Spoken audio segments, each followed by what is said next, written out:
Hello guys, ఈరోజైతే మనం పనసపొట్టు అండ్ పచ్చి శనగపప్పు ఆవపెట్టిన కూర ఎలా ప్రిపేర్ చేయాలో చూసేద్దామండి. ఫస్ట్ మార్నింగ్ లేవగానే బ్రష్ అయిన తర్వాత పెసరపప్పు వాటర్ వేసి నానబెట్టేసుకుని ఒక 2-3 అవర్స్ వరకు ఇలా ఉడికించేసుకుని పెట్టేసుకోవాలి. ఇప్పుడు పనసపొట్టు ఏదైతే ఉందో దాంట్లో మనం వాటర్ పోసుకుని, ఇదైతే 1/2 kg పైన ఉంటుందండి పెసరది పనసపొట్టు. దాన్ని మనం ఇలాగా వాటర్ వేసేసుకుని 3 వంతులు ఉడకనివ్వాలండి.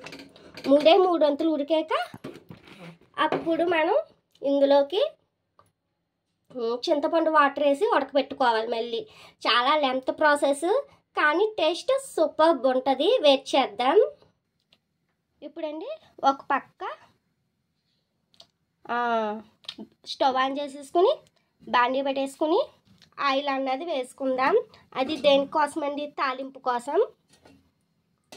కొంచెం ఈ కర్రీకి ఆయిల్ అన్నది ఎక్కువ పట్టుద్ది మనకి కూరకి. గరిటి అలా గరిటిన్నర అలా పడుతుందండి. పోపులు చూపిస్తాను. ఎండుమిర్చి ఒక 3, పచ్చిమిర్చి ఒక 5-6, జీలకర్ర, ఆవాలు, మినపప్పు, వెల్లుల్లి, ఇంగువ, కరివేపాకు, ఇవండి. సో పోపులు ఇవైతే వేసుకుందాం. మనం పోపులు వేసుకుని పోపు బాగా క్రంచీగా ఫ్రై అవ్వాలి. దీంట్లో ఇంకా పెసరనగపప్పు వేయవండి, ఎందుకంటే పెసరనగపప్పు ముందర మనం ఉడికించి పెట్టేసుకున్నాం కర్రీ కోసం. పోపు వేగేదాకా వేచాం. ఇంకోండి చూసారా, పోపు అన్నది మనం మంట లోలో పెట్టుకుని వేపుకోవాలండి, లేదా మాడిపోయే ఛాన్సెస్ ఉన్నాయి. చాలా బాగుంటుందండి పనసపొట్టు పెసరనగపప్పు కర్రీ అన్నది. అందులోనూ మనం ఆవపెట్టి వండుకుంటున్నాం. ఇంకా చూసుకుంటే కర్రీ టేస్ట్ ఎలా ఉంటుందో. రైస్ అంతా పక్కన పెట్టేసి ఈ కర్రీ ఒకటే లాగించేస్తాం, అంత టేస్ట్గా ఉంటుంది. మీరు ట్రై చేయండి.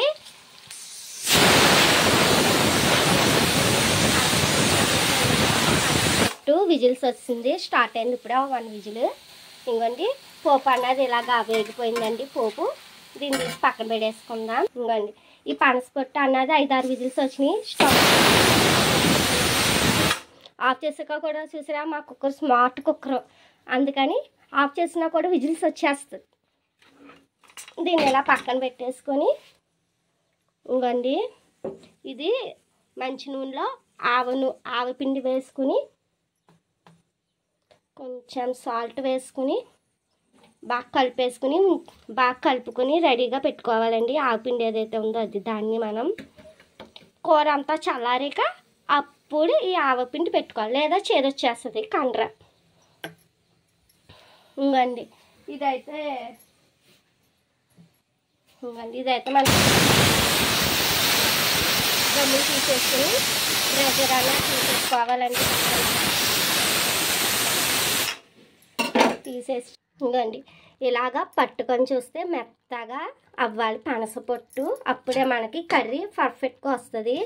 ఇప్పుడు ఇందులో ఒక 100 గ్రామ్స్ పైన చింతపండు పొట్టు ఉట్లు తీసి ఇలాగా మెత్తగా ఉడకబెట్టి పులుసు చేసి పెట్టుకున్నామండి. అది వేసుకొని ఒకసారి స్టవ్ అంటించుకుని ఒక 2-3-5 మినిట్స్ వరకు ఉడికించుకుని పక్కన పెట్టేసుకున్నాం. ఇంకండి చింతపండు పులుసు వేసాం కదా ఈ కర్రీకి. ఈ పనసపొట్టులోనూ ఉడికాక ఇంకండి ఎలా బాయిల్ అవుతుందో చూడండి, ఎంత కలర్ఫుల్గా ఉందో మనకి. 5 మినిట్స్ ఇలా బాయిల్ అవ్వాక అప్పుడు పనసపొట్టుకి ఏమవుద్ది, పనసపొట్టుకి పులుపు అన్నది పట్టాలండి, బాగా పుల్లగా ఉండాలి. ఓకేనా? అందుకని మనకి ఈ కర్రీకి చింతపండు పడుతుంది, ఎక్కువ ఆయిల్ పడుతుంది, పోపులు పడతాయి. అన్నిటికి అన్నీ వేయాలండి, ఒకటి వేయకపోయినా బాగోదు కర్రీ అన్నది. ఓకేనా? ఇది మా ఆర్యవేశ్లు అండ్ బ్రాహ్మిన్స్ బాగా వండుకుంటారు. చాలా చాలా టేస్ట్గా ఉంటుంది. ఇలాగా ఉడికిపోయింది. ఇలా ఉడుకుతున్న అప్పుడు స్టవ్ ఆఫ్ చేసేసుకుని మనం ఇలా కన్నాలున్న జాలి ఏదైతే ఉందో దాంట్లోకి ట్రాన్స్ఫర్ చేసుకోవాలి మన పనసపొట్టుని. ఇంకోండి ఫ్రెండ్స్, పనసపొట్టు ఇలా ఉడకాలి, మెత్తగా ఉడకాలి, కానీ బాగా ముద్దలా అవ్వకూడదు. అలా ఉడికించుకుని వార్చుకుని పక్కన పెట్టేసుకోవాలి. ఈ పోపు ఇందాక చెప్పాను కదండి. ఇప్పుడు ఈ పోపులో స్టవ్ ఆన్ చేసుకుని పచ్చిశనగపప్పు ఏదైతే ఉడికించి పెట్టుకున్నామో అది వేసుకోవాలి. వేసేసుకుని ఒకసారి ఇలా టాస్ చేసుకొని కలుపుకోవాలి అడుగుతాయి. ఇప్పుడు సాల్ట్ అండి,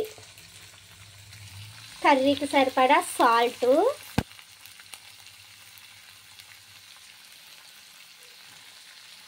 కర్రీకి సరిపడా సాల్ట్ వేసేసుకుని అలాగే పసుపు వేసుకుని కలిపేసుకోవాలండి. కలిపేసుకొని ఈ పనస పొట్టు వేసుకోవాలి. పనస పొట్టు వేసేసుకుంటున్నాను చూసారా. ఇవ్వండి పనస పొట్టు పచ్చిశనగపప్పు కూర ఇలా ఉంది. మంట కొంచెం హైలో పెట్టుకుని కొంచెం బాగా ఫ్రై చేసుకోవాలి. ఈ ఆయిల్ పోపులోను మన పనస పొట్టు ఉడికించి పెట్టేసుకున్నాం, అది పచ్చిశనగపప్పు ఉడికించి పెట్టేసుకున్నాం, అది రెండు కూడా పోపులో బాగా ఫ్రై అవ్వాలి. సాల్ట్ పసుపు వేసుకున్నాం. ఇంకా ఈ కర్రీలో మనకి చెప్పతగ్గది ఏంటనుకుంటున్నారు, ఎర్ర కారం వాడకూడదు. ఓకేనండి.